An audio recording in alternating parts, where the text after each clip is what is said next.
Hi, this is Susanna from Catholic Matchmaking Service, and today's question is about age difference.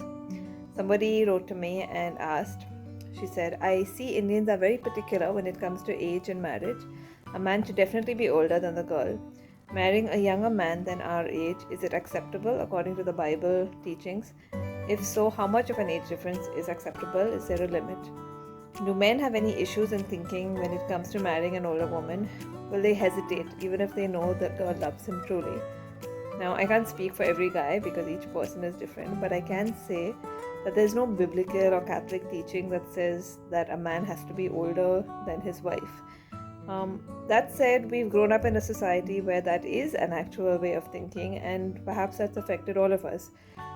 For me, I also grew up with that assumption until I met a bunch of couples from an American organization that I was part of, and many of them, the girl was older than the guy, and the age difference didn't make a difference because to them their maturity was on the same level, their mental level, their goals, their love for the Lord, their conversation, they were well matched in those matters. So the biological age didn't matter much.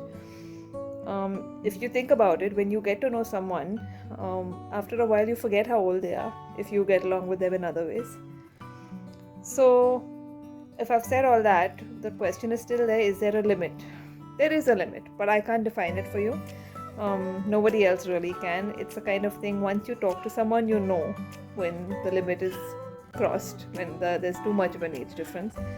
If you're different from a different generation, for example, that's definitely too big of an age difference.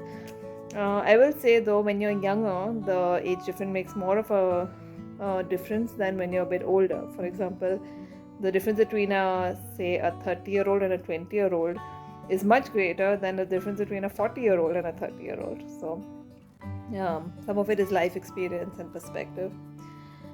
Now, what if this age difference doesn't matter to the woman, but it matters to the man, or it matters to his family, or to their families?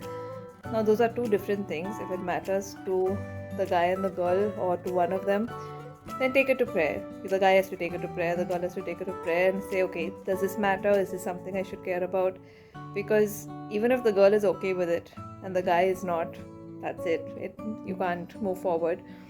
So that's something each person has to examine, their own ideas, their own prejudices, their own perspective. But supposing the family has an issue, the guy and the girl have no issue, the family says, oh, what is this, the girl is older, and you have to decide, are your parents, is your family going to decide for you, or can I stand up lovingly, decide for myself who I'm going to marry, and is this an important enough issue to stand up for? So that's up to you. You have to decide whether you're willing to do that. I will say that my husband is a year younger than me, and it didn't make a difference to me at all. I thought we were extremely close in age, but for him, he had to think a little bit, and after praying a little, he also felt the same thing. He said, what difference does it make? If God has planned for us to be together, what difference does a year make? And to tell you the truth, now I don't even remember that he's a year younger. It's not something that's on our minds because he is my husband. He's not a guy who is a year younger than me, and I assume it's the same for him. So don't dismiss someone just because of something so arbitrary as an age difference.